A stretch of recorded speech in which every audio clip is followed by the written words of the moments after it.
are back again. It's another episode of The Film Board on The Next Reel on rashpixel.fm. We spoil movies, and tonight we will be spoiling one of the most spoil-free, well, legally speaking, films since this time in December-ish of 2015, or maybe last year, I guess, too, with Rogue One coming out. I don't know. It's all been so very hush about this new Star Wars movie, The Last Jedi. And now we've all seen it, so we get to open up its milk carton and leave it on the counter for you over the next hour or so. And everybody knows what happens then, right? It's that green stuff that comes out of the weird-shaped animals. Oh, wait, that's the first spoiler. I'm sorry, don't want to pull back. Okay, great. Anyway, I am happy to introduce all of you out there to our host tonight. I can't remember the last time we all got together to talk about a movie, and it just seems fitting that we do so with this one at the end of the year. So much love for all my thugs. Say hello to Steve Sarmento. Yeah, hi, I'm still holding for General Hux. Say hello to Pete Wright. It looked like the giant green sea monkey really enjoyed being milked. Ugh. Yuck. How about you, Andy Nelson?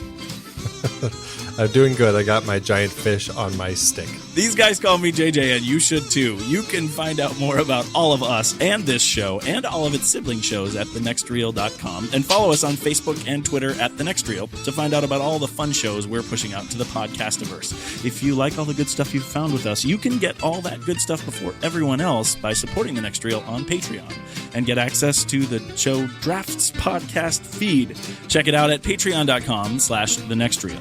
So let's get started. Which of us are feeling the pull of the dark side on this one, and which of us is holding strong in the light? Let's hear your initial thoughts. Pete, what'd you think of the movie? I really regret that I'm going first because I feel like I'm being set up. I'm going to say it straight. I really enjoyed it. I had a great time throughout. It was a bit chaotic in places, but I found myself, I really enjoyed the humor injected into it. I think, bottom line, I have been begging to see a movie in franchise that felt like a different director's vision, and I feel like I got it with this one. Well, I think that's definitely true. I think I want to hear how you think you're being set up, so maybe these other folks will kind of lead us in that direction. What did you think, Steve? So this is the sprawling sci-fi epic film that I have been waiting for. This is a sibling to Empire Strikes Back. It's firmly accepting its place in the mythic arc where the hero learns from the mentor. And I'm still fresh off this from this afternoon, so I'm still deconstructing and analyzing all these pieces, but my reaction is a very emotional one. And what I really appreciate about this is a film that's letting the past die, and in some cases killing it, to become the trilogy in the future that it is meant to be. Well, that doesn't sound like a setup. What did you think, Andy? I ended up really enjoying it for the most part. I had a chance to actually catch it twice, so I have been able to process it a little more than you guys have. And I'm glad I did get to see it twice, because the first time I felt a little more disappointed by it. The second time I was able to really think about what it was that disappointed me and find the great stuff. And the great stuff, I think, is so great in this film that it helped me realize, the stuff that disappointed me is not as big as I thought it was the first go around. And so I ended up really, really enjoying it after seeing it twice. So that's where I'm standing right now. Well, that's interesting, because that's kind of the way things went for me with The Force Awakens, in that I wasn't super excited about it when I first saw it. I thought it was great, but it has really enriched the way I feel about it as it sat with time. In this one, I've only seen it the one time, and I felt a lot like some of the things you were talking about. There were some things that I really, really liked, but other than those things, I think that it fell really flat for me. Watching this movie was a lot like watching two other movies in the Star Wars sort of canon. The first one is The Phantom Menace, and the second one is Rogue One. Kind of going back to some of the points you guys have already talked about, when we talked about Rogue One, a lot of us mentioned how this was the space war movie that we really wanted, right? So this movie has that kind of feel, again, where this is the one sort of, maybe it's a possible different genre that comes in that people want to see as part of Star Wars. I didn't really need that in particular. So some of that stuff fell really flat with me. The other piece for The Phantom Menace, a lot of stuff that I saw in The Phantom Menace when I saw it, it was a fine movie. I was happy to see it because it continued the storyline of Star Wars for me. But in general, every pin that was set up in The Phantom Menace seemed to be set up just for the purpose of knocking it down. And a lot of what happened for me in this film was that. Pretty much every every storyline outside of the main Force storyline felt like a setup to me, felt like Deus Ex Machina, and that was really tough for me. When the majority of the plans and intentions in this movie fail, that a lot of what this movie is about failure or about doing something that's not going to work, that didn't resonate with me. That didn't actually give me anything to hope for as we went forward in the movie. So, the way that we've kind of set up talking about this, as you look in the way that we've kind of talked about in our notes here, is going into talking points. So I think we want to jump right in because it's a really long list. The first thing was the comedic start of Poe with Hux. And Steve, since you referenced that in your introduction, how did you feel about that comedy right up front? It set a nice tone for me, and it's carried through from Force Awakens with that's just how Poe is. Because in Force Awakens, when it's like him and Ren at the beginning, he's like, so how do we do this? Who talks first? Do I talk first? Do you talk first? And it's just very much keeping in line with his character. So to me, it worked. And then the reveal of the fact that it's strategic. He's stalling. It just set a tone so that I knew how to expect the comedic moments, that it wasn't going to catch me off guard. I'm glad that was up front, because if that comes later in the film where it's been so serious, then it puts the audience in that uncomfortable position of, am I supposed to laugh at this or not? And I think very clearly up front, that scene sort of set the tone that there are going to be some fun laughs in this movie to balance out a lot of the heavy darkness. And to me, it just helps strike that balance. And that was one of the issues I had when I first saw the film, is some of that comedy just didn't work for me. And it started off that way. And I was like, oh man, is this how we're going to kick it off? It was a little frustrating for me.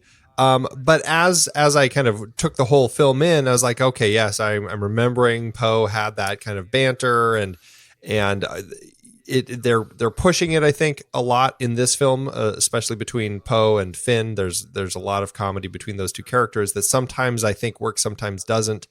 But in the end, I remembered, okay, it's this saga has always been called a space opera. It's always been big. It's always been emotional and reaching for, the emotions as big as they can, whether it's laughs or drama or everything. And that's kind of the way it is. And so watching it the second time, I'm like, okay, I appreciate where they're going with this, and it didn't really bug me as much. So I do think it's an interesting tone to kick off with, but I do think it ended up working for me after the second go around. Yeah, I'm with you, Andy. I think the comedy, like, I was really shocked at just how sort of lowbrow the comedic moments felt at the beginning. But I really got used to them. And in terms of things that didn't work in the movie, there are only two elements in the film overall that didn't work for me, and neither of them involved the comedy. Okay, well, that's interesting. Did you guys feel like, and we're going to sort of jump right into some of the other things with this, did you feel that the strategy of delaying the opposition was used a little too much as what was going on in this film? Almost everything is a red herring with the purpose of just delaying the opposition to get away in some different way. Right. So Poe is just delaying him with the humor at the front end. And then ultimately, when we get to the final battle, it's about a delay as well. Everything is a stall. The reason why I mention that is because this part, especially up front, this conversation, this really harkens back to, this movie didn't feel like a Star Wars movie to me. And the tone of the comedy is one piece of that.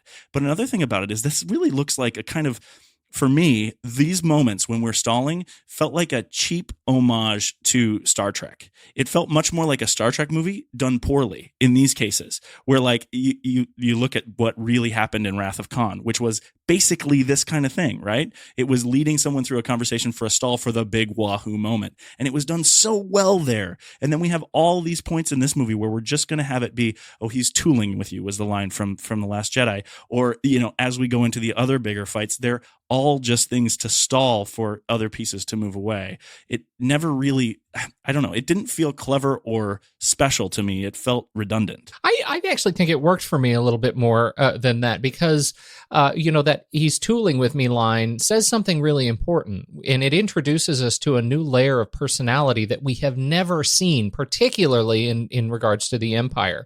That, in fact, when they are not engaged in a battle, that they are also people. And one of the things I've learned over the last year, I've read a lot of these books, a lot of the Star Wars books that are in canon. And a number of them are from the perspective where the protagonist is in the Empire, and I have found that they very much are people, and they are really trying to capture the humanity of people that are in the Empire for one reason or another, whatever their ideological worldview, supporting their interest in the Empire. And those kinds of lines in this movie actually remind me that the Empire is made up of human organisms, and I thought that was funny, and it, in fact, makes the battle between the rebels and the Empire all that more sort of resonant when we get to see a different side of them, when they're aware that there's a new layer of, that we can joke. And not only that, it allows for us to see some not so much like overt kind of dissension amongst the ranks in the First Order, but you get a sense that these people are military, they're following orders whether they really agree or not. And what I initially struggled with some of the comedy, by the time we cut to the commander of the dreadnought, I believe it was Kennedy, and he's just you can tell that he's just so his subtext of what he's saying is like he's so furious with General Hux's reactions to Poe, and he's just like, yeah, we should have launched the fighters 5 minutes ago, and he's just so furious because now he has to kind of play catch up and try to fix this mess that Hux just made. I love those little bits where you're actually seeing some of this frustration between the various parts of this big organization. I guess that makes sense. For me, the subtle allusions to that sort of I guess in-office dissension or in military dissension that was in the first three movies was a lot more effective than this stuff, which really felt on the nose and almost like they were trying to really force it for me. In terms of Poe, since we're talking about Poe and where he goes with things, how did you guys feel about Poe's presence here? Obviously, he still has that comedy, which is great. Where else did he go for you in this movie? One of the things that I had difficulty with in watching this movie is it seems like everything he does is pretty much a mess. He pretty much fails everyone at every turn, except for the first flight sequence where he goes around and shows how great of a pilot he is. Every other idea he has is a really bad idea for the rebellion. Do you disagree? No, I mean he makes some really bad choices, but in context of him, being this cocky flyboy, I think it makes sense. But in context of a story about failure, I think, and again, being this big space opera, I think that all of these situations work well with his character arc. Yeah, I'm right there with Andy. To me, it's really about his arc from soldier to leader. And I believe there's a quote in this movie, and we can get into spoilers and other characters, but about failure and learning from failure. And to me, that just was reflected there in Poe's arc of, we see all these things going on, and he's starting to learn that he's got to have a different perspective on things. And we finally see that realized at the end. So for me, there was a really nice build and resolution to his arc, and to see him transform of the guy that wants to be in charge, but isn't really got the experience or isn't thinking appropriately like a leader, to the guy that is now, hold on, let's think about this. This is the best course of action to take. This is going to be the results that we need long term. So for me, I was very much behind Poe's arc. I was too. Absolutely. And I feel like, I guess I disagree that everything was a failure, because part of the reason that he failed is because of the, I don't know, the perceived malintent of Laura Dern, that in fact she had it more. She was not a great communicator, and she was trying to make a point. That's an understatement, for sure. Yeah, she was trying to make a point, I think, in her own way about leadership, and that she didn't know Poe well enough. I feel like that was communicated very clearly, that really it would have been a better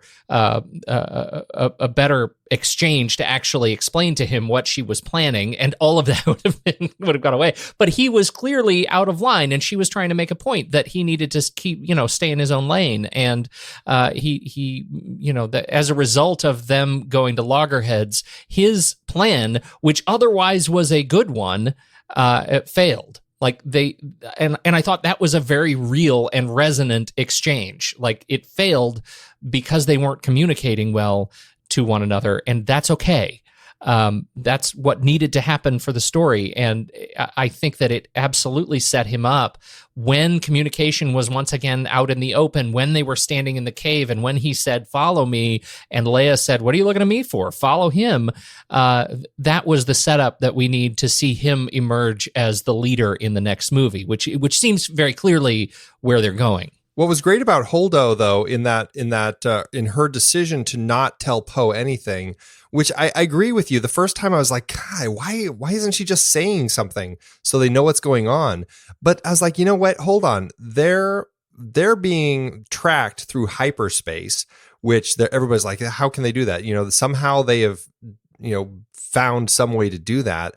And it's like, when you're a leader and you have not worked with these people before, we're not on Holdo's side. Normally, we're kind of in the loop on all of this sort of stuff. But what was interesting here is we weren't in Holdo's loop on anything. And she was probably like, we can't tell anybody anything because somebody is leaking information to the First Order and allowing them to track us. So we can't just open the floodgates and let all that information out. So in retrospect, I'm like, it actually probably was smart for her not to say anything. And so it's just interesting being outside of that for the first time in a Star Wars story where we don't get that information. We're not privy to it. And Poe is as frustrated as we are. I think you're absolutely right, Andy. And I think that's it makes great sense from her perspective. All she knows about Poe is that he's a troublemaker and he just got a bunch of people killed. Right. And I probably wouldn't want to tell him all that much either. That makes sense. So, but then if we go with that, then why does his turn or his arc, why should we follow him ever? He actually at no point has made a choice which has actually saved lives in this film. No, but the resolution that comes on storming the battering ram, where he, basically they pull back and he's like, no, this is not working. We're going to lose too many people. We need to bail out on this.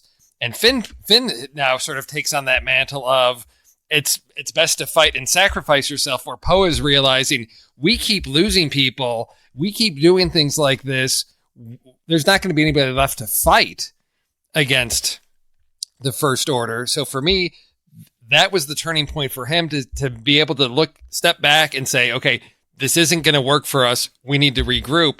And to me, that decision then was followed up with okay, follow me, because we've seen him make that turn to the leader that's not just about, we got to fight this battle in front of us, but we've got a larger, more long-term battle to fight. That's fair. I think for me, the difficulty with his character is that coming off of The Force Awakens, he was the new Han for me, right? And he was actually the person that I could like a whole lot going in.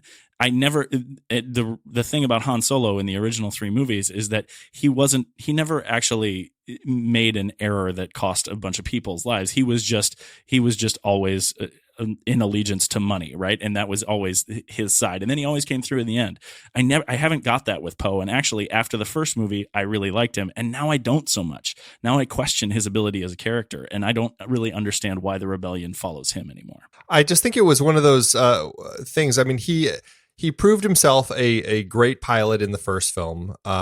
He has his own comic book line. I know it's not necessarily part of any of these stories, but in the comics, he is very much a very key figure who is a great pilot. He does all these great rescue missions, et cetera, et cetera, et cetera, which is all in canon. But you don't necessarily need that for the 2 films, just to know that this is a guy who's a great pilot. And yes, he's made some serious errors in this particular moment, but I think leading up to this point, he may not have. I mean, he's, General Organa is like, has him as her right-hand man. And yes, all of a sudden now he's kind of making some serious mistakes, but I think that at least we know, or at least we should know, that his intentions are in the right place. But again, it's just part of the way that the story is constructed, where it's difficult that these things happen, but it's critical for his character's growth that we end up getting over the course of the story. Because as Steve pointed out, you get that moment at the end where we do see that Poe has gone through this character arc, and he's grown and he's changed, and and he has become the leader that she needed him to be, that General Organa needed him to be. And we're going to see that, I guarantee, in the next film. Well, that's a good thing. And honestly, it unlocks it a little bit for me if we talk about that. We're actually just watching that portion or that storyline in this movie from Poe's perspective. So that's why we don't get that information. It's not that Holdo is just, stubborn. It's that actually that there's some protocol there. That unlocks it a little bit for me. But you bring up a good point. After this movie, I'm really unsure of where it's going to go in the next movie. And talking to Pete today about it, Pete, you were saying that that's something that you're really excited about, the fact that you don't know where the story's going next. Is that still the case? Yeah, I think that's a legitimate praise for this thing, that they have shaken it up. And I think it's safe to say that I was reasonably unspoiled going into this movie. And there were a lot of things in here that surprised me pleasantly. Like, I didn't feel like I was reading ahead on just about every sequence, even the things that I found a little bit frustrating. I was surprised at almost every turn. I was deeply surprised at Snoke, the Snoke sequence. I was deeply surprised at the change in dynamic between Rey and Kylo Ren. I was deeply surprised about two elements related to Leia, which we can talk about. That was enormously gratifying because I felt like I had read the script for The Force Awakens as much as I enjoyed that movie. So this one has set it up for what I think is legitimately the next generation of Star Wars movie. It didn't feel like a reboot to me. Although, come on, there's always a cave, and in this case, we get two caves. So, what are you going to do? Always a cave and always a trench run. Yeah, right. I loved it. I like that stuff. It was exhilarating. Gotcha. You talked a little bit about Kylo Ren's turn. What did you guys think about the story, or illuminating the story, that Luke was potentially considering murder at some point? Was that mind-blowing to anyone here on the call? What was so great about that is the way that it came through 3 times, and it was very much like a Rashomon type of telling of that moment. I was thrilled that they chose to do it that way, where we first get this kind of cursory way that Luke kind of just tells it to get past it. And then you get the version that Kylo Ren saw. And then you get, Luke finally saying, okay, this is really the version that I saw. I thought that was fantastic. What a great way to weave that into the story. It was for me, I thought it was just brilliant.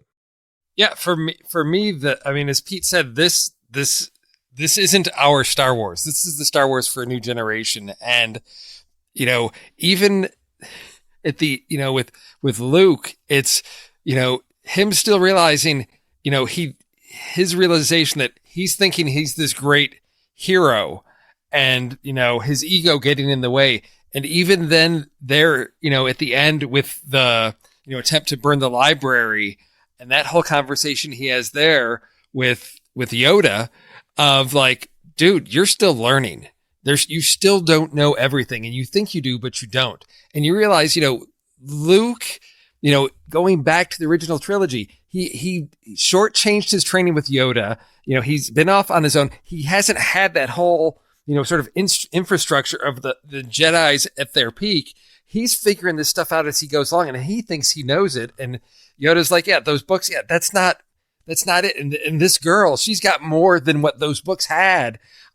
For me, it was so much about this generation that thought they knew what they were doing, realizing, no, they barely know anything. And these young kids coming up that are going to blow them out of the water. It was this huge transformation. And for Luke, yeah, he's still a flawed guy. He's never been a pure, perfect Jedi. He's still figuring this stuff out. So I loved his arc as well, of to see that, yeah, he's realized he's made a mistake. He knows what, when training goes bad, it can go really wrong, and trying to stop another Vader happening, but sort of in that process, setting, Ren on that path. To me, everything just worked so well to reflect back on the original trilogy and then to completely subvert it. I mean, this to me is, as Pete said, this wasn't like another reboot. This was, we're taking everything, we're turning it on its head, upside down, and we're forging something new by burning these bridges. we're cutting these ties to the original trilogy, and we're doing something completely new with it. And I guess that's why I make the comparison to Phantom Menace, is because I think that's what Phantom Menace tried to set up for the first three, and I think people just didn't like it that much. Where they look at Force Awakens, and they look at this movie as potentially a better interpretation, a better way to cut ties with those original three movies that were so legendary, and put something new out there. I think it's interesting that we talk about Rey and Luke on the island. I think I came in expecting it to be a lot like Dagobah, Luke and Yoda on Dagobah, but I agree with you in that I like that the dynamic between Rey and Luke is similar but very different in talking about the ways of the Force, because you talk about the similarities, right? Luke is sort of this bumbling guy on this island who's shut himself off to the Force and now is milking some crazy looking aliens and trying to share it in the way that we think about when Luke first encountered Yoda, thinking that Yoda was this bumbling guy. But really, it's a total different dynamic when Rey is actually trying to force Luke to come back and help, and he just refusing to. It's a different bumbling dynamic, but it's equal and kind of better in this case, I think, than in Empire. The interesting thing about Luke, JJ, you talked about him shutting himself off, because we don't get that reveal right away. It's just sort of Luke acting quirky. And for me, I took that as he's the Jedi Master sort of pulling the Yoda. I'm going to have you do weird things. I'm going to be Mr. Miyagi, and you're going to do stuff that you don't understand, but it's going to be part of your training. But then we get to that point where she, she's reaching out and he's walking her through that. And she's got this pull to the dark side. And then she's like, but I didn't get anything from you. You've shut yourself off from the Force, which was like completely caught me off guard, because it's, the quirky training sequence. And that's what I'm expecting. But when she has this realization, I thought, oh, we're in a different place here.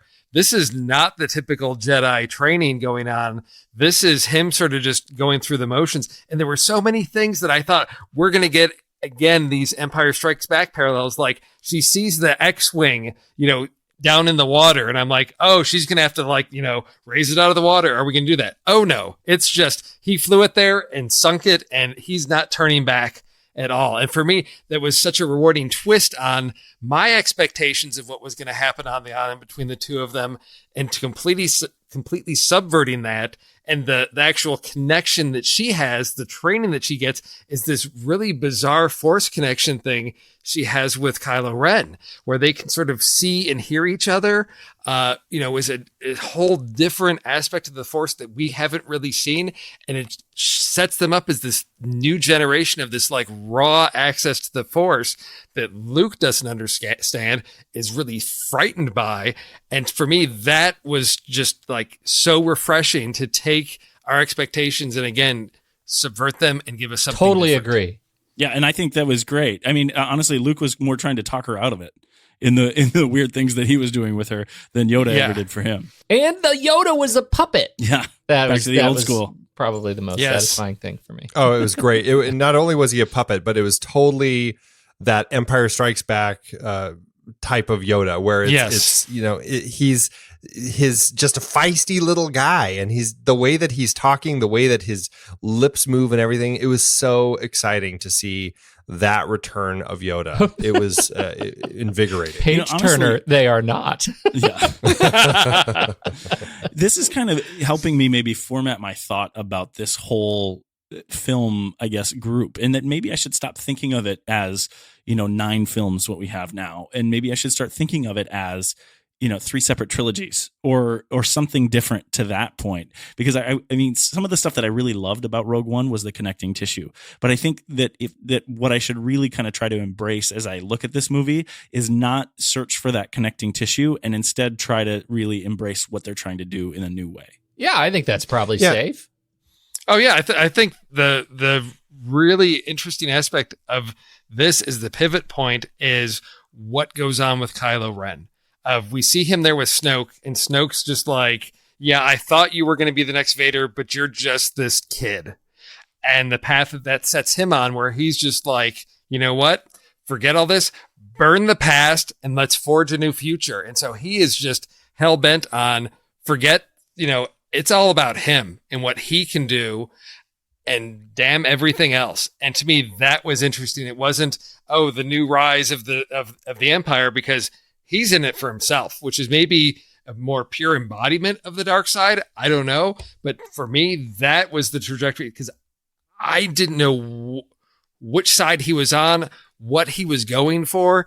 Is it a lot more chaotic, which to me is really appealing, because I have no idea what the next film is going to be, where that story is going to go. And I'm very excited about that. I know it's setting up for a battle, but to me, it's not as clear cut as Empire versus, Rebellion, or First Order versus Resistance, because we've got this outside aspect now that is unpredictable, that I think is very interesting. And what's great about that chaotic side of Kylo Ren is here you have this character who, he is set off by things at such a moment's notice. He is such an emotional character, responding so quickly to things. When he sees Luke walk out of that door, and he's just like, point everything at it and fire everything you have. And he's just like screaming his orders, and he's flicking Hux around. I mean, it's just like, it's so great to have this raw and frightening emotional evil kind of running things now. And I'm really, like you said, I'm really excited to see where it's going to go into the next one. Well, and I think for me, Kylo Ren is kind of the most satisfying part of the story, because that gets into the sort of macro story that we're talking about burning down the religious orders of the Jedi and the Sith, in that the Force is an existence of itself. It knows no religion. There is no specific light side and dark side. It's this thing that exists. And what Kylo tries to do is, he's not the next Vader. He's the next new God in his own mind, right? And he's going to take care of everyone. And he invites Rey to that party because she is the other piece of that puzzle. And, the whole yin yang view of everything that shows up in this movie in imagery is saying, we are going to burn down all the sort of symbolism that we had in the earlier stuff, because these people are powerful enough to take us to a new trilogy or a new storyline. And I think that the whole Ren and Rey, everything that happened with Ren and Rey, I loved in this movie. And I just wish I could have focused on that.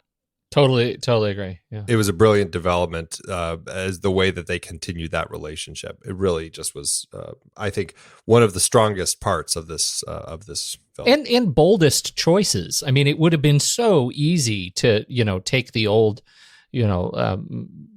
Empire route and do exactly what they did with the last last film. And I just think it was a bold choice to give us something new. It was very new. And we talked about Poe's storyline. We talked about, it seems like we've talked about everyone that's kind of a lead in this movie. What about Finn? How did you guys feel about Finn in this one? I think Finn is a really fun character. I enjoy what he brings to the table in general. But I do feel like some of the comedy with Finn was kind of wearing thin a little bit in this one. And I think some of that was because he ended up in the sequence that I struggled with the most. He met Rose, and I really loved Rose as a character. I thought she was a great new addition to this franchise. I was just thrilled to kind of have her along for the ride. Unfortunately, the two of them go on this secret mission to this planet with this giant casino to find this code breaker. And that whole sequence just was just the worst sequence in the entire film. It was just such a frustrating sequence because it really goes nowhere. And yes, they kind of bring this code breaker out, but I felt like this was a sequence where it really all of a sudden was like, let's talk about the realities of war. And it's just like, as far as war is, you have all this military industrial complex, all these people making money off of the war. And I just felt like it was really just kind of overly, just on the nose as far as what they were doing here. And then they kind of leave, they get arrested. And so then they break out with these animals and they free the animals and it's all great. But then they leave and it's just like, well, they're not even leaving with the code breaker. And it's only sheer luck that BB-8, ended up with this other code breaker and they ended up succeeding in their mission. But otherwise it's like, it was a complete failure of a mission. And it was going nowhere. It was a very frustrating sequence. And so for me, that was the part that Finn ended up getting mired down with that was frustrating. I did like seeing the resolution between him and I'm blanking on her name or the name, but Gwendolyn Christie's character, Phasma.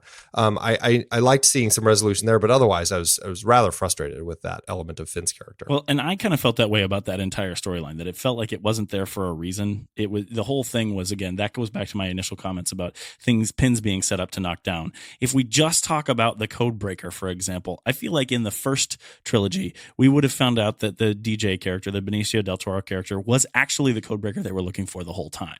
I was waiting for that explanation, for that to be the clever piece that, like, he actually lost all his money at the tables or whatnot and was in jail, and that's why we ended up with him. But instead, it just feels like we fail to find the code breaker. We fail to actually do what we're doing. We fail our way off the planet. We fail our way into getting caught. We then, again, it's all about these failures. And then the code breaker actually cuts a deal. And then even into the Phasma piece, it just doesn't seem like anyone actually ever achieves anything in that story. It's just there to basically further this storyline of failure. And that was really, really difficult for me to accept. I would have liked a lot more of Phasma. I don't understand how Gwendolyn Christie, hopefully she's not dead. I mean, honestly, in the first movie, she got maybe 2 minutes. In this movie, she got maybe 6. I feel like she should have so much more. I feel like the Phasma character should be so much more. Maybe she's in the comic books too. Yeah, I hope the same for Gwendolyn Christie in particular, but I definitely don't agree with you guys on the gambling planet. I thought it was fun. I am disappointed that they didn't come back around to the flower like you, JJ. I think that was a frustrating little twist, but I really enjoyed the visuals of that planet, and I enjoyed the fact that they went on a mission and they came back successful. It might not have been, according to the story, it seems like an easy fix, but according to the story they gave us, it was it was something that they came back with a code breaker that was, it was an interesting addition to the story. I liked how he portrayed the character too. So I did not find myself disappointed. And I also like the Fathiers. I thought they were cool little racing animals. Okay, so JJ, so let's look at Finn and where he is at the beginning when he first meets Rose, and his last sort of bit with Rose during the assault. We've got Finn, who basically is trying to get out of there. He wants to run away. He's worried about Rey, but basically that's it. Self-interest in this person he's bonded with. His whole story started with, I got to get out of the First Order. This is not what I want to be doing. He's still in that place at the beginning of this, like, I don't want to be involved in all this. I'm out of here, to the point where he's now at the end of the film willing to sacrifice himself for the greater good. A guy that was ready to just bail out and abandon everybody is now willing to save everyone by sacrificing himself. To me, that's a tremendous shift for a character. And I think part of that happens at the casino planet of, look, this just isn't about us and this small thing. There's all these other things going on, and the kids and the abuse. And yes, there's some of that's a little on the nose, but I think to me, it's important for him to have a sense of his value and what he can bring to this conflict going on. And so for me, there were pieces in there. It may have been able to be better executed, but for me, I can track his character arc through this to see how it goes from self-interest to self-sacrifice. That's really good insight. And I mean, I'm glad that you caught that, because I didn't. I really felt that was just sort of an aside and done weekly. But I like that insight. Jumping ahead about the slave kids that are tending the animals. What's the story? What, we say we don't know where it's going. We see this slave kid has some force in him. How did you guys feel about that at the end? I thought it was a great touch. I mean, we get this story. I mean, it's always been kind of this Skywalker story that we have, but now we have Rey, and I know there was a lot of talk about, Rey might be a secret child of one of our principal characters or something. And in this film, we find out, oh no, she just had these loser parents who were nobodies, who basically sold her to get money to buy more alcohol or whatever. You believe it was. That? I can't remember. I don't believe it. Yeah, I think he's lying to her. Who knows? I think he might be lying to her because he thought he could convert her more by saying that. Because that's when he's trying to win her over. But even if he is lying to her, it doesn't make sense anymore for her parents to be somebody's. I think it makes more sense now in the context of what they're doing here to say, no, the Force isn't just about these people. It's about everybody. And here it can come from this girl who's a nobody on Jakku. Here it can come in this little boy on this, casino planet who's this slave child taking care of these horses. that's kind of what I thought they were going for. And I like that. If it does end up being where he was lying and her parents are like their siblings or who knows what it could be, I feel like I'd almost be more disappointed. Totally agree. Totally agree. This opens up the entire universe. In fact, that is the central key to keeping this going as a franchise that is believable and not just about a single family dynasty. And I loved it. That's pretty cool. And I hadn't thought of it that way. I mean, to be fair, there were a lot of Jedis and they weren't all Skywalkers. Yeah, that's totally true. But the fact is, the story has always been Skywalkers, one way or another, Skywalkers and Solos, and now we get to open it up. This is the next generation of Jedi. This answers the question, and cements Luke's last statement: "I will not be the last Jedi." And that was fantastic. Oh, that was It was good. so good. I think that is really great. And I hadn't thought of it that way, because honestly, as soon as I assumed he was lying to her, I just assumed that, of course, they can't be nobodies. They have to be someone special. And I think my theory still holds that they could be siblings. Also because, and this is not a truly logical argument, but I feel like in that position, and maybe they're pulling the whole Natalie Portman and Hayden Christensen thing about how they actually have no chemistry. But if they were these two powerful people, wouldn't they have some sort of chemistry in the situation they have? I feel like they're siblings. I feel like the reason why he hasn't killed her and why he couldn't kill Leia is because he doesn't want to. He thinks the only path to power is through the masculine in his family. But I love what you guys are doing with this idea of the Force applies to everyone. I think that's great. And if they're going that direction, I agree with you. I think I'm going to be more satisfied if the whole series goes that direction. Well said. So let's talk about the final battle, or once we get to the big red planet, which honestly I think was some of the most beautiful stuff in the film. I think before we get to the big red planet, we have to get to what gets us there, which is what I think is, for me, has become one of my probably all-time favorite moments in a Star Wars film. Top-notch storytelling, the device, the way they did it, everything was so brilliant. I'm talking about the moment when Laura Dern's character, the Holdo, points her ship at the enemy's ship and hits warp speed, ripping everything in half. That, to me, was something I had never seen before in any of these films. It was one of the most exhilarating moments in the franchise. The gasp in the audience when that happened, it was just like, I mean, it shuddered me. And it was such an incredible moment. That to me is like, there are problems with this film, but moments like that stand so high make this, in my mind, just an incredible example of what this franchise can do. It was visually and the audio. They drop all the audio out, and that made it. It was a vacuum. It was just a vacuum in our theater too. And I really felt I had to like reach out. My son was sitting there, so I had to reach out and grab him and squeeze something because it was that sort of an emotional moment. I totally agree, Andy. It represents the pinnacle, the high point of the production of the film, not just the story. Absolutely. No, to me, it was powerful because it was also mirrored by the breaking of Luke's lightsaber. The battle of those two, and that saber being, torn in half, and then her ripping, the fleet in half, of just breaking that apart was just, sort of the visual parallel in that image. And then just, it's completely unexpected, because I thought, she's going to do something. She's going to go into hyperspace, and then she's going to come out of hyperspace in the middle of the ship or something like that. Just and it's going to explode. But oh my gosh, to just see that effect of the sort of rip. Yes. I can't wait to go back just to see that moment. That might be the best single moment in the film. Oh, easily. I don't know. I mean, we could have debates about it, but I think that moment, it was so powerful and so well executed. I think that if Laura Dern, this is her only film, I think she did that. Her role in that is pretty special.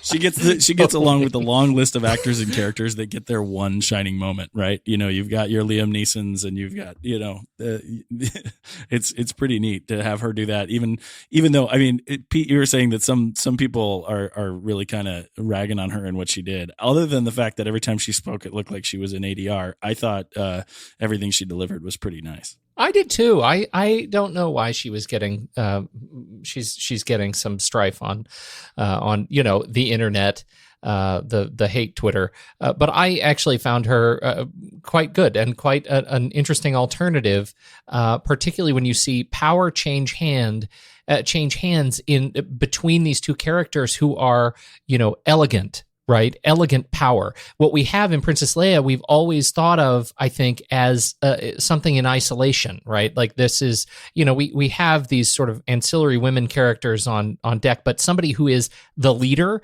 you always imagine that Leia was royalty. Like, of course she's going to be the leader, but here we have this woman who's now who's a general, and she shows up wearing this gown and Vice Admiral, right? She shows up wearing this gown that is kind of broken off the shoulders. It's elegant and beautiful, and yet she dominates.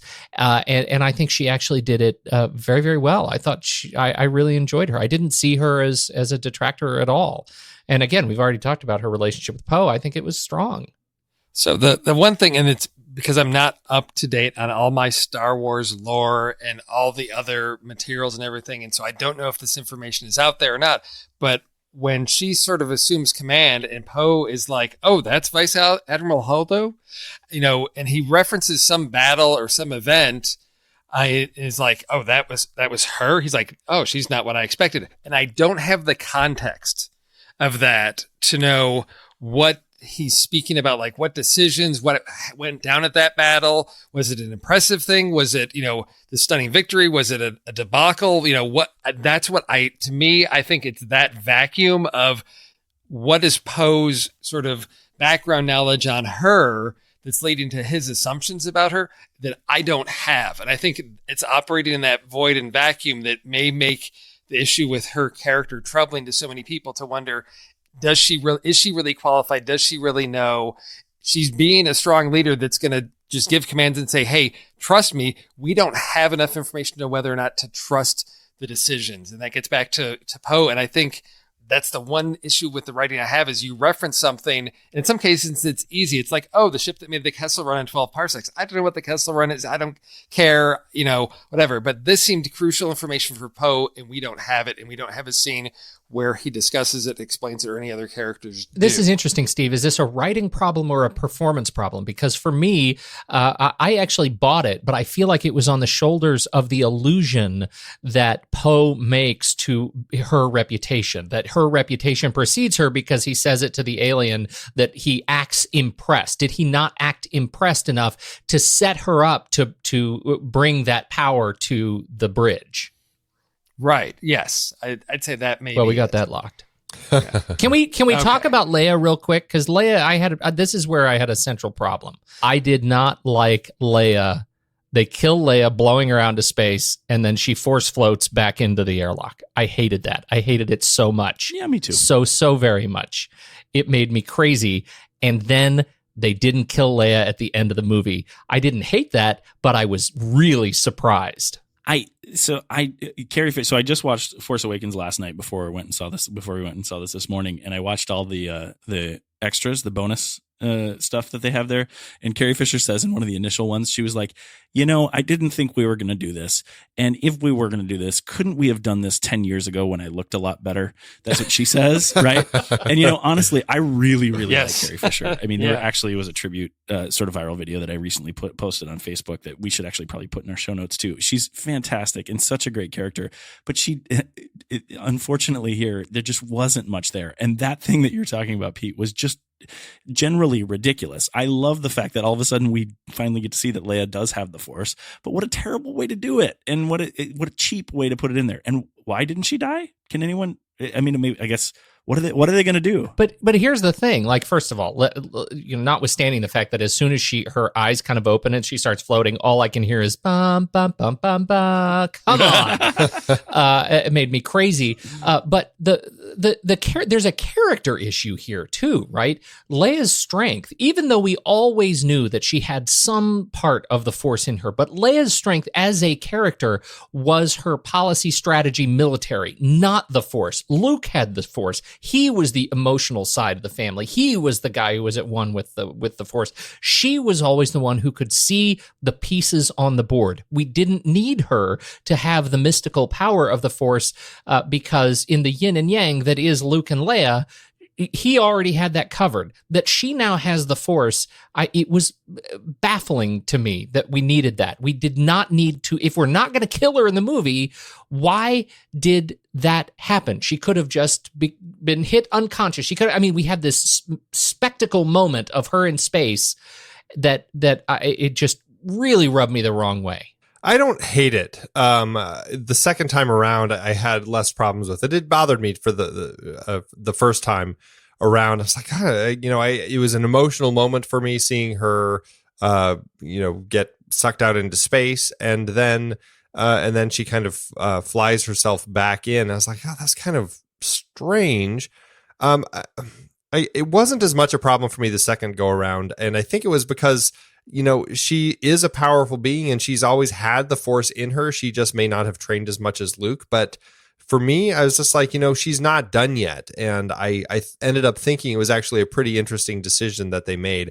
I didn't have issues with it. And likewise, I didn't have issues that they didn't kill her later. I mean, they said, they kept everything just as it was before her tragic death a year ago. And so I think that in context of that, I think that they, did a solid job of keeping Leia the way that she was meant to be for this film. So it was a bold choice. Bold choice. It was a bold honestly, choice. Andy, the thing that I feel like is the most risky in this whole thing is that it opens us up to now more CGI Leia, and this time CGI old Leia. And they actually said they will not do have Leia in the next film. They're not going to do any CG of her or anything. So that's the other risk, which is now we have where's Leia? Look at she's farming. She's a moisture farmer. No, they'll probably write it into the script where she ended up dying in a battle or something. But I don't have an issue with that. I mean, they've had to do that in stories before. I know, but it's Leia. Yeah, it'll be in the opening crawl. It'll be in the opening crawl of, to give us how many years later and what's happened and the resistance, the new rebellion, having to rally around a new leader. They'll work that in. I mean, to me, it was the floating, flying, whatever you're going to call it, was sort of at that point in the story was, it catches you off guard because it's not anything we've seen really done before by her. We've seen, leaps and acrobatics, but we haven't really seen I'm flying and floating through the air really. So it's a little unsettling and it catches you off guard, but there are so many other new things going on. I'm willing to just let it go and say, okay, this works. There's always the challenge of how do you incapacitate a character that you're going to want around later on, but you need them out of commission for a good chunk of the story. So you need them unconscious somehow. So how do you do that? And there's never any easy and tactful way to do it that's going to work. They got bonked on the head. They did this. That it's something, and it's clear. Yeah, we need them for later, so they're unconscious for the next hour and 20 minutes. I think and that's where I think we disagree. I think there are all kinds of ways to separate her, to incapacitate her in the middle of a space battle where physics is of questionable pedigree.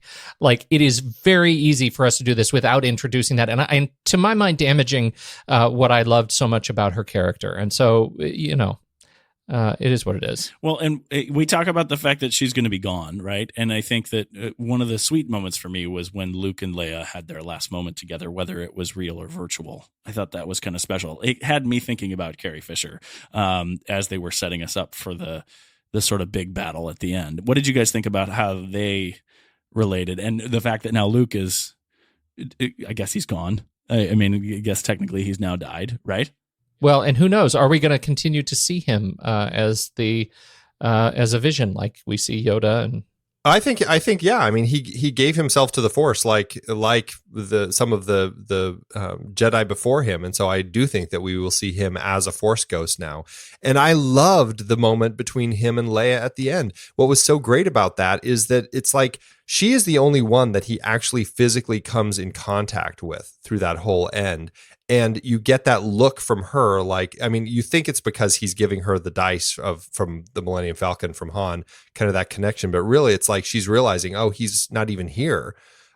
Which is so great because otherwise you kind of have a sense like, don't go out by yourself. Yeah, you feel like she would say something to him, but the fact that she doesn't, and he goes out and for this final confrontation, which he has all by himself, as a Force ghost, or not even Force ghost. I'm not even sure what you'd call that. It's a force projection. It's a force projection. Force projection. Yeah. I thought that was just a fantastic way to do all of that. I really loved everything they were doing. He had seen what Rey and Kylo Ren were doing, and here he goes and does it to kind of for that final confrontation. Yeah, it's pretty. I thought that was pretty special. I think it's interesting too, Andy. On the second viewing, did you see? Was her look more knowing to you than it was? I mean, I thought he was really there. They totally surprised me about that until they were having the final battle. Oh, it was the second viewing that I realized that she knew that he wasn't there. Like the first viewing, I didn't even catch that until I totally missed the fact that his facial hair is all the different color. Like I didn't catch any of that. Oh yeah. Yeah, there's two big clues and one is the hair is different, so it looks like at first I thought, he just cleaned himself up.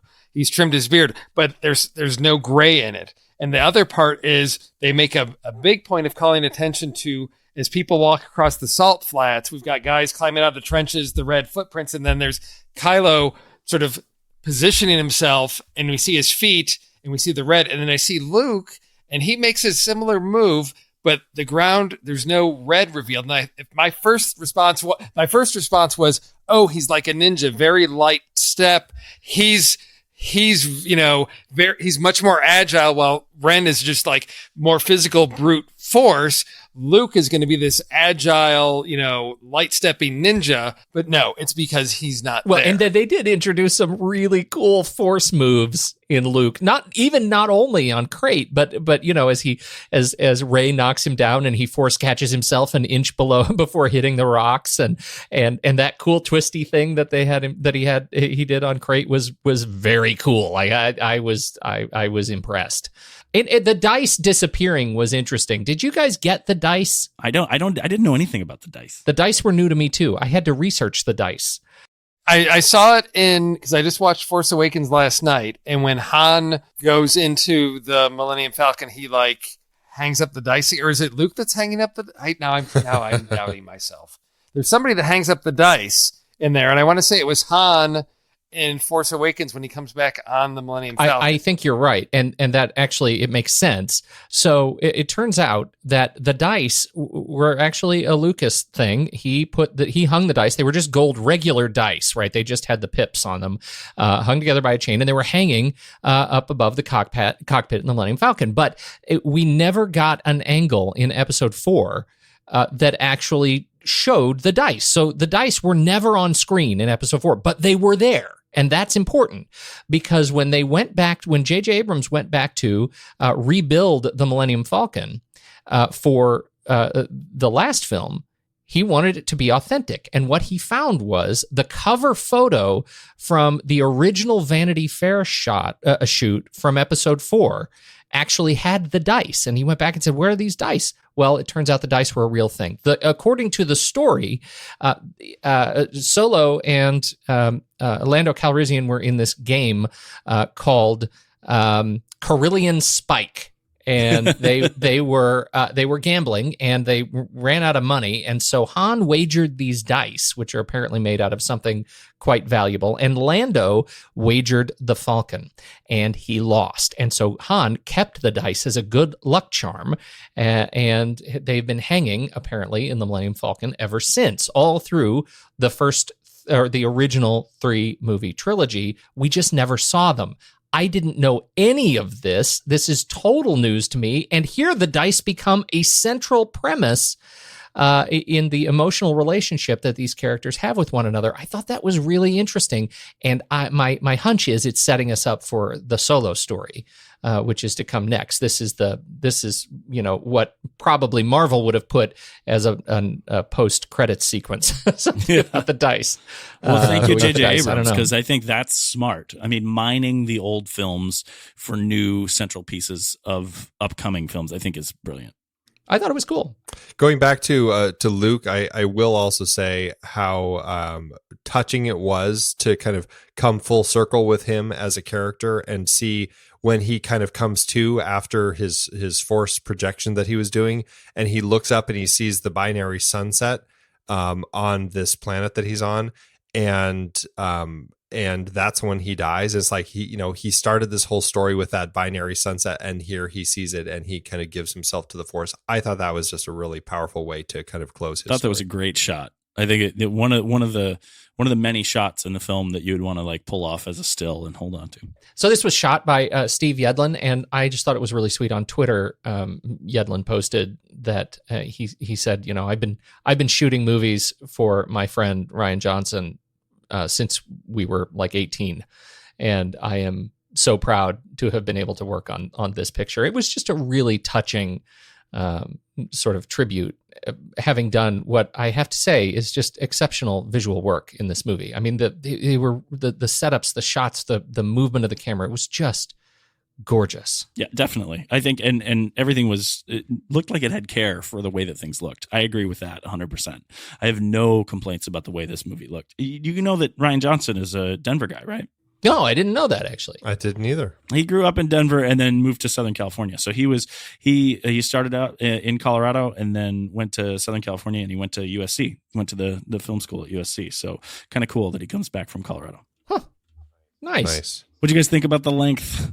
It's a super long movie. I had no problem with the length. It didn't bother me. It was long, Bother me but it at all. didn't bother me. I don't know. I guess that it's probably a better question for Andy. Now seeing it twice, did it feel longer the second time?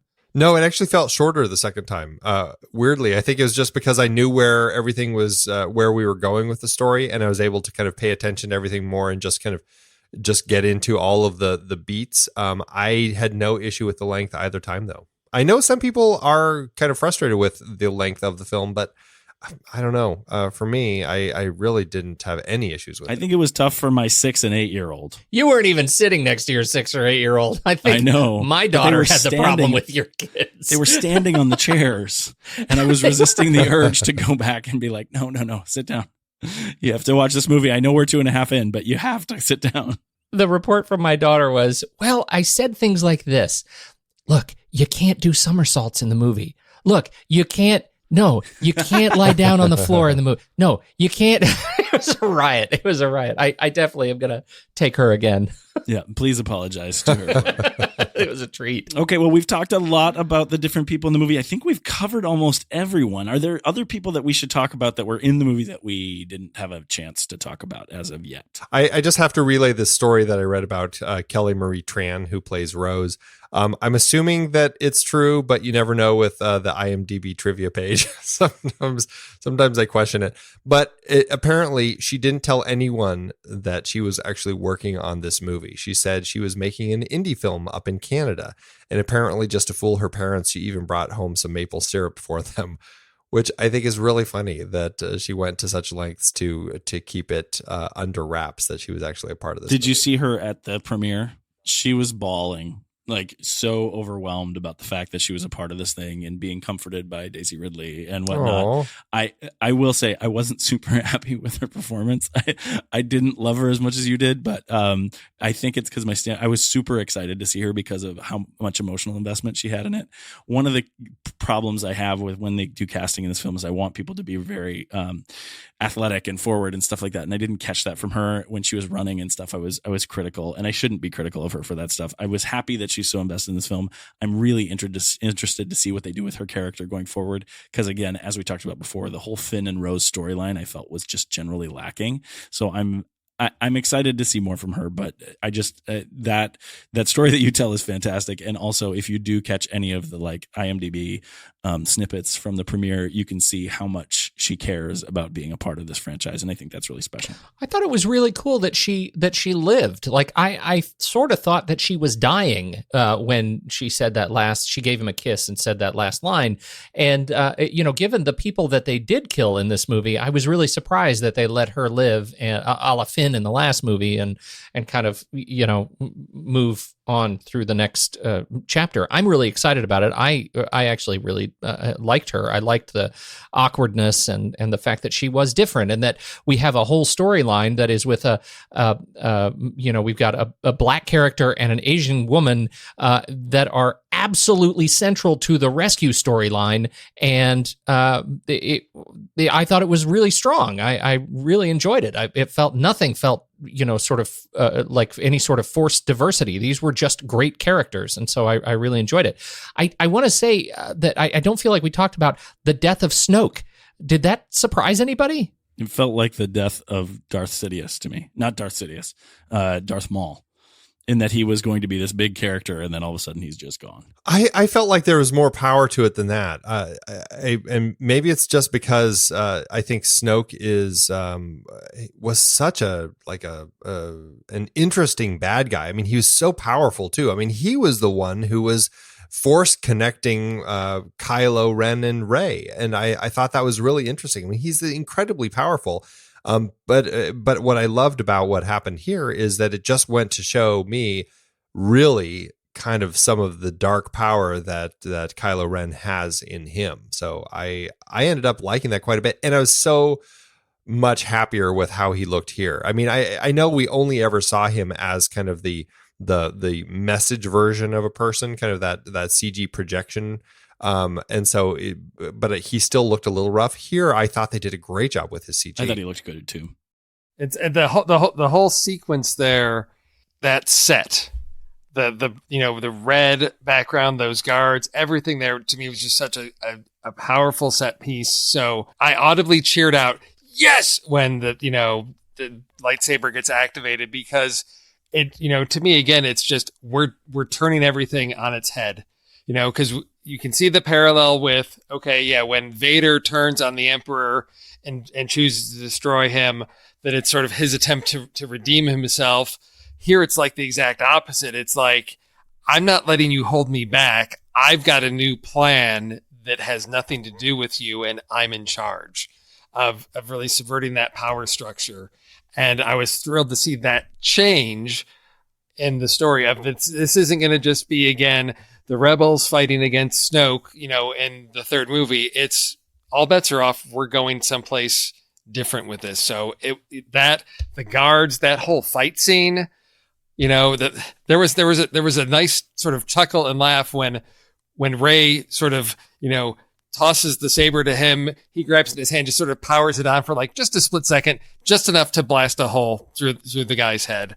Just so many innovative things that were going on in that The sequence. fight was great, although I was 2 points. First, I love the way both Snoke and Kylo Ren both do these wonderful things around dragging people around, like force dragging them around while standing up, or like in the beginning, when the force or the message projection of Snoke appears on the bridge of the Star Destroyer, and he drags Hux around. I thought that was very cool. But the way Snoke dragged Rey around, I thought was brilliant. It was just really cool. I was, as much as I thought that the fight, the Rey Ren fight with the red, stormtroopers was cool. I was curious why there wasn't enough force. Like I thought that, particularly Kylo Ren, he's kind of known for using the force a lot within his style, and it didn't see that. It looked just much more like sort of a weapons fight, and I sort of missed a little bit of that.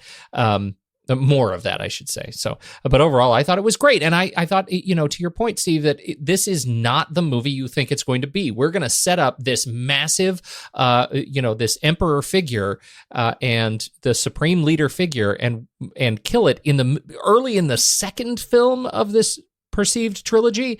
That is a narrative shakeup that carries much more weight to it than I think, JJ, to your point, the death of Darth Maul. I didn't see Darth Maul becoming a big character. He was always a henchman, but we killed the Supreme Leader. The Supreme Leader is dead. All hail the Supreme Leader. I thought that was a really nice touch. I will tell you that the merch leading up to the Phantom Menace disagrees with your last statement about him being a henchman, but I think the point is fair. No, I think he was a henchman. I think he was a very cool henchman and a very dynamic henchman and an easy to merchandise henchman. And he also, his whole race and his whole family are huge in canon.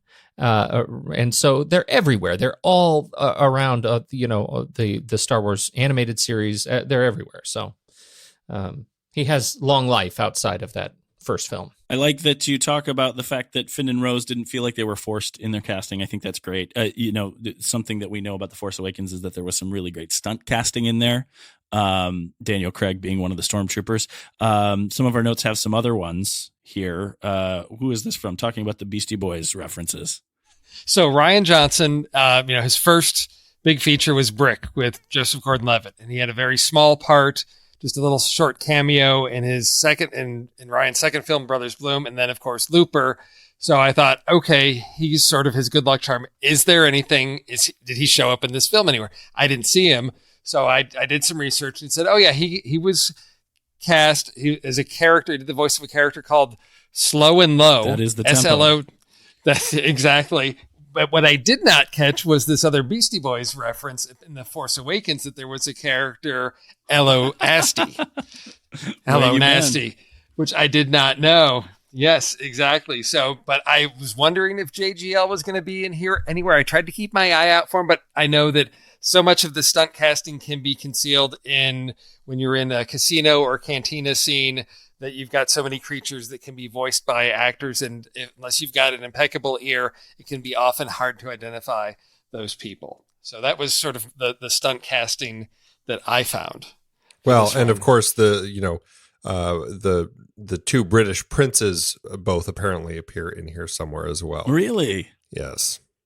They got cut. I heard they got cut. There was an article. I saw and it said, oh yeah, they were filmed and that scene got cut. And there was somebody else, Tom Hardy, I guess, was also in a scene that may have gotten cut. The ones that as far as I know are still in is the sort of Gareth Edwards is a resistance trench soldier. And sort of that was sort of the payback for him casting, I guess, Rian Johnson in a small part in Rogue One.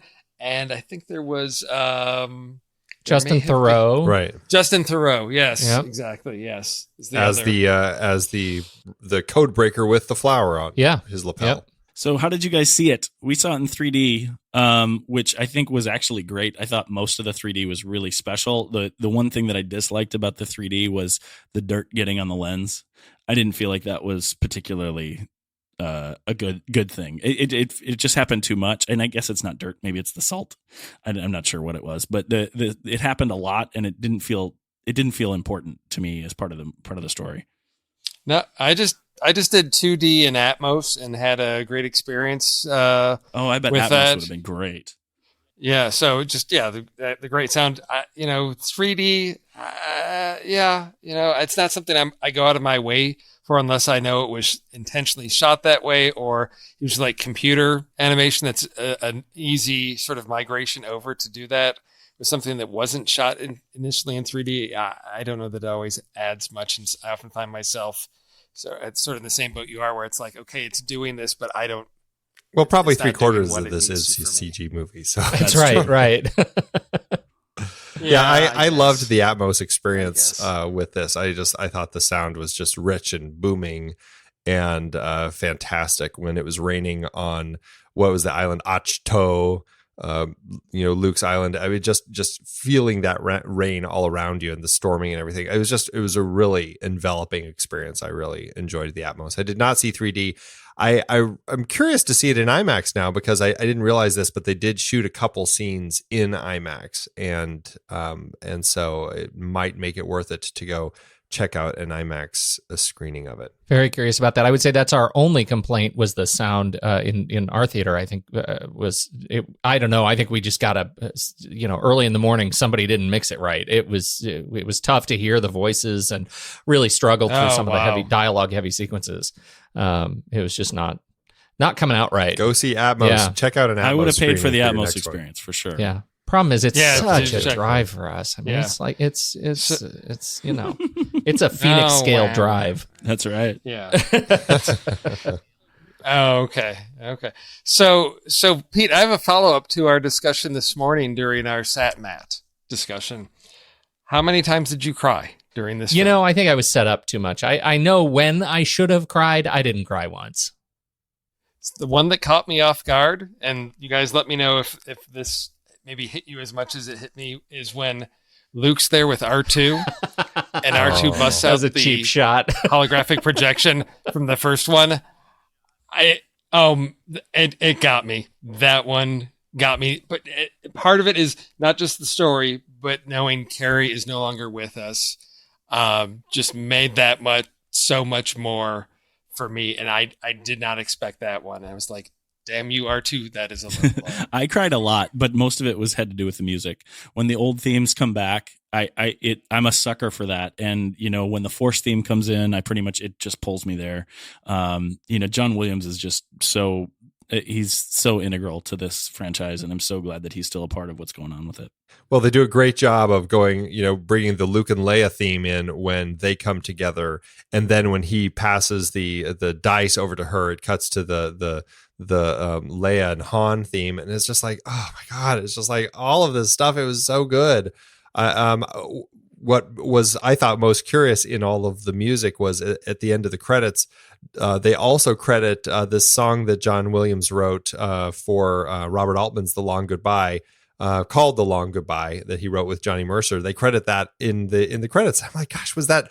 Did they modify that and have it playing somewhere in the casino or something? Because Interesting. I can't figure Must out have been. where. Oh, but there was maybe. another song Yeah. that was credited. I Yeah. can't remember what it was, but I thought that was a really curious little thing that was thrown into the movie. Now we know it's going to be number one this weekend. How long is it going to last? Do you guys think? How does this thing have legs? Of course it does, right? Oh, it's Star Wars. It's definitely gonna, yeah. Oh, yeah. Oh, No yeah. doubt in The my majority mind. of the reviews I've seen have been very, very positive. They're all pretty much spoiler free, so that's why I'm happy we're doing the show tonight, because we're here to spoil it for people. But pretty much everything I've seen has been really positive about people's experience in this movie. So the critics are ranking this at like 93% fresh. And what caught my eye was an article that said fans like Justice League more than Star Wars. What? I was like, what are you talking about? Yes, on Rotten Tomatoes, they have the critics review and then the audience score. And the audience score earlier today was around 57% liking it. So really low. And I don't know if it's they think it's too long. It's not the Star Wars they want, which again, I'm like, you know what? All we heard after Force Awakens was you just did the same thing again. Now we do something different. And now you're not happy with that. So, I mean, you can't please everyone all the time, but I'm surprised there's such a difference between critics at 93 and audience at 57. Well, on this it's one. interesting. We'll wait till we get to my star rating, but I mean, that's pretty much where I sit on this movie. And a lot of the negativity I have is not that it's different, not that it's a different story, but really that the story pieces that they've taken, other than the Ren and Rey story in particular, really felt like they were just set up to knock down. And there wasn't a whole lot of payoff in anything but the big Force story for me, and that the connecting tissue wasn't there for me. So it's interesting. I'm really glad you brought that up, because I think that's where I sat on this movie, is right in there. I like it, but it's not the movie I expected. It's not the movie that I wanted. Are you guys familiar at all with the ring theory as far as with Star Wars? No, what's that? The ring theory is this theory. I don't know who came up with it, but this idea that the trilogies are like, if you flip the trilogies, it's almost like mirror images of each other. And this being a middle film, it very much is very reminiscent of Empire Strikes Back, which is another film where a lot of stuff is set up and nothing comes of it, which I think is pretty interesting. But this one ends with AT-ATs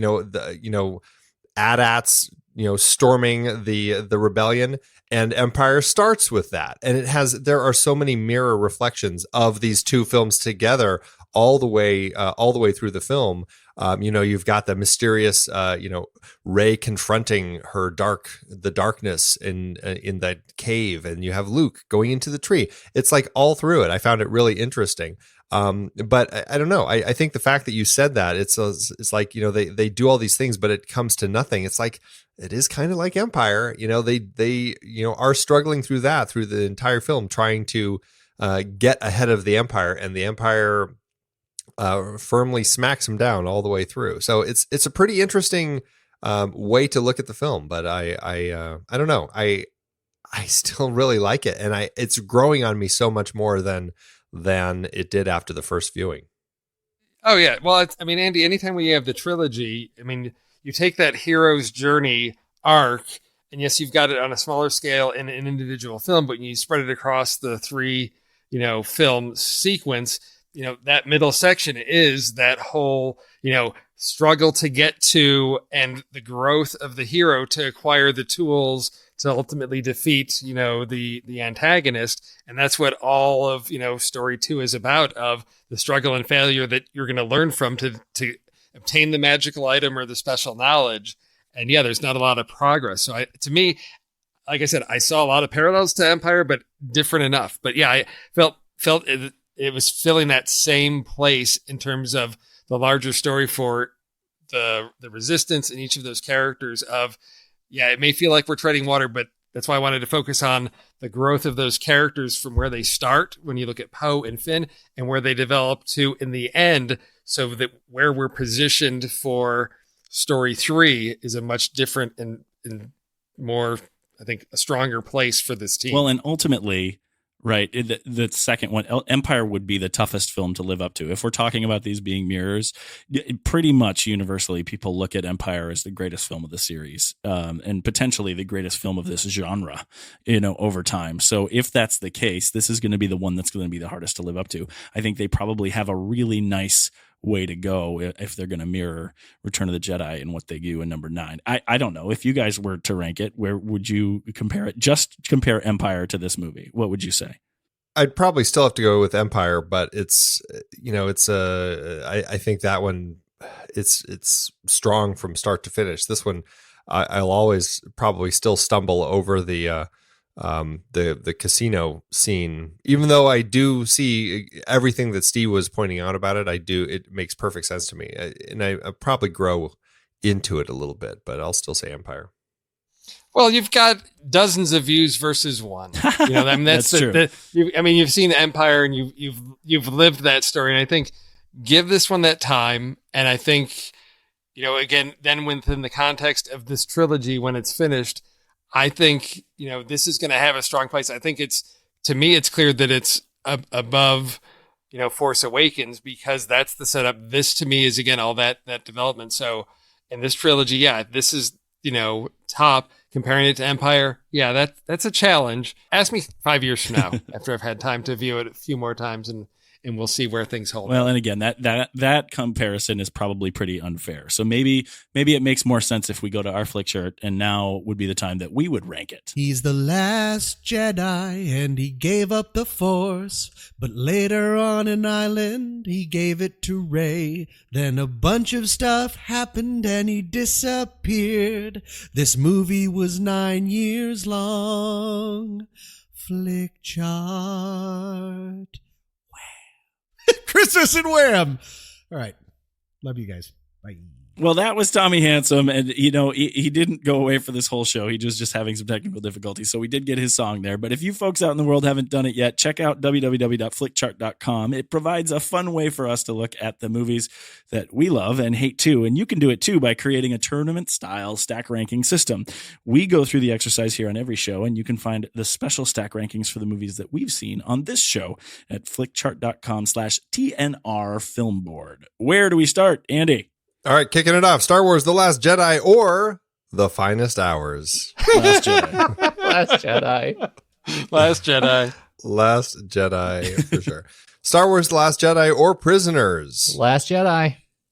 Last Jedi. Last Jedi or Split? Split.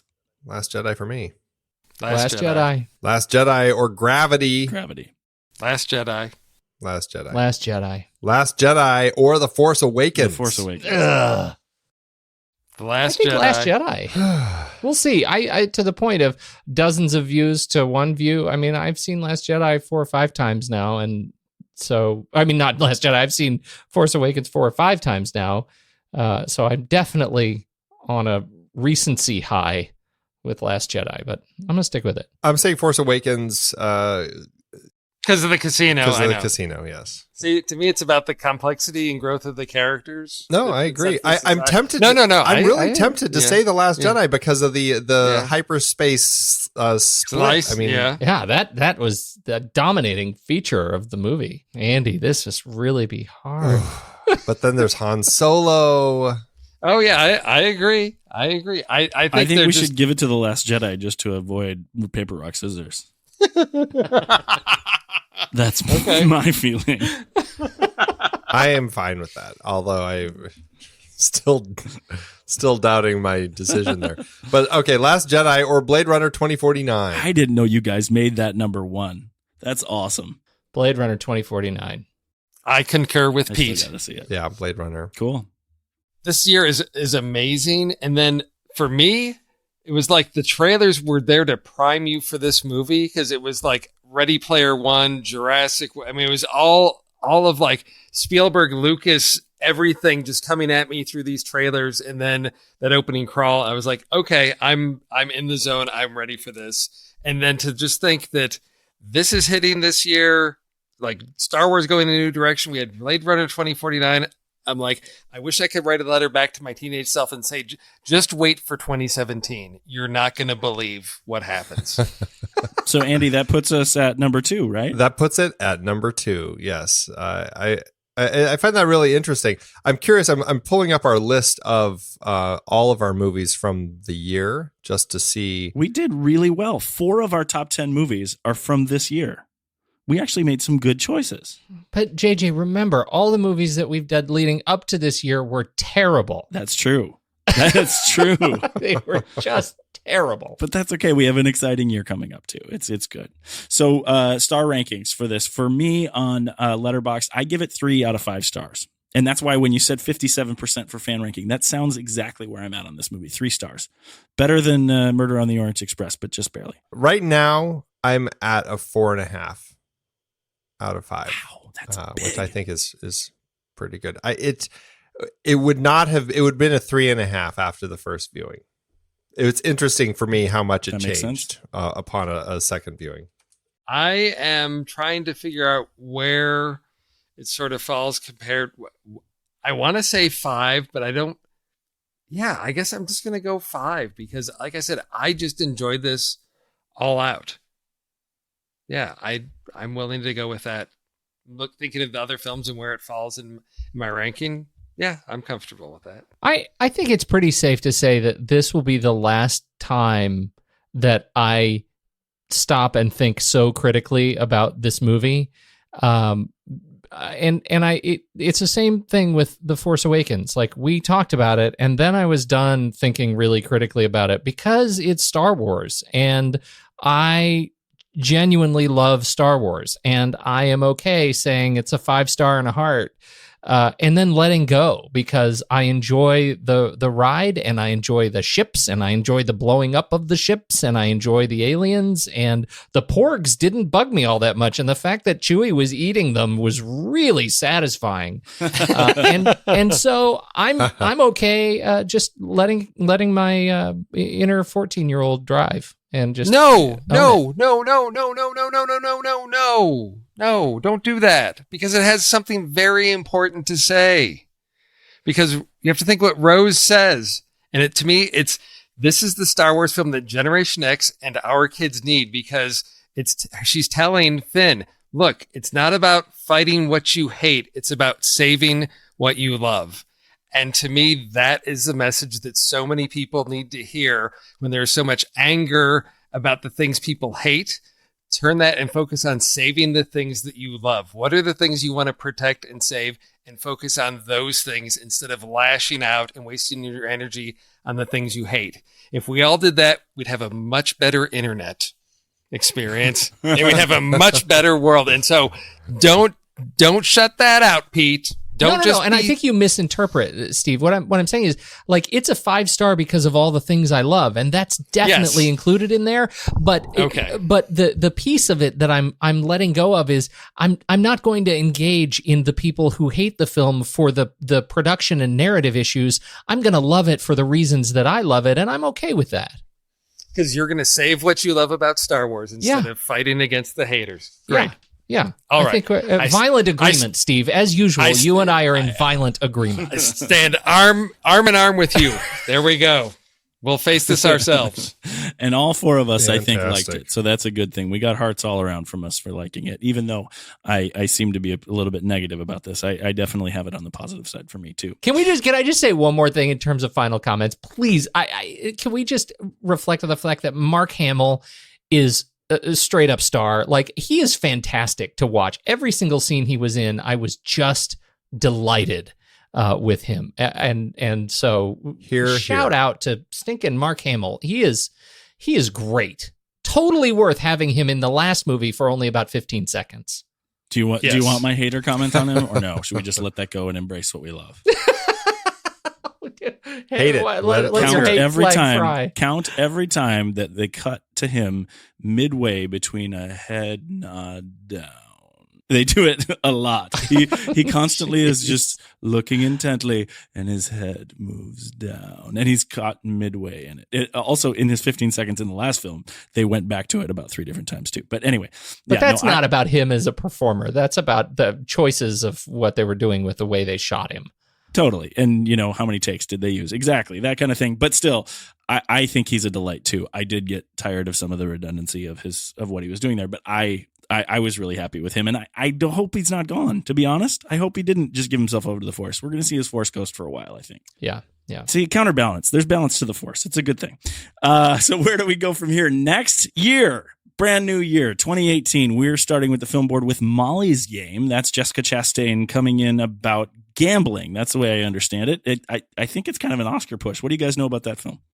I know that it's Aaron Sorkin, based on a true story, based on the novel or biography by Molly Bloom. And it's interesting because in the book, she names names. They changed those for the movie because she name drops a lot of people in her book, and it's really interesting. And I think she's an interesting character, and there's choices that were made for the film that I think redeemed the story that were not present in her book.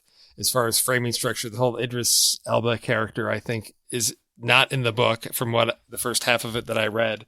So I'm very intrigued with what Aaron Sorkin is going to do with this story. It's going to greatly exceed the quality of the book. Well, and that Aaron Sorkin, I'm excited to see that. It opens January 5th, so catch us on the weekend following that. How about the Mothership show, TNR, first 6 months? What are you guys excited about? I'm excited about the Die Hard series. The whole thing. I think that's been a long time coming. Oh, yeah. We'll see how excited everybody is after we get to know them. Isn't that the way? When does that series start, by the way? That's our, we kick that off with our Christmas episode. So it's coming up soon. That's great. It's going to be starting in a couple weeks. Holy cow. It has been a crazy and trying year everywhere out there, but I always love coming back and talking about movies with you guys. Thank you all so very much. We don't have Tommy with us, but thank you and good night, Steve Sarmento. Have a good night, Good night, gents. Andy Nelson. May the Force be with you always. See you real soon, Pete, right? Yeah, may the Force be... Oh, never mind. You say it. And thank you so much for listening to us go on and on and on the film board. We appreciate you so much. Go and find and follow us over on Facebook and Twitter. And please join up as a patron on patreon.com/thenextreel. If that's not your jam, consider giving us a rating and a review on iTunes. But most of all, go tell your movie pals to check in with us at The Next Reel, because when the movie ends, our conversation begins. Have a happy holiday season and keep your chin up and your eyes forward. Till next.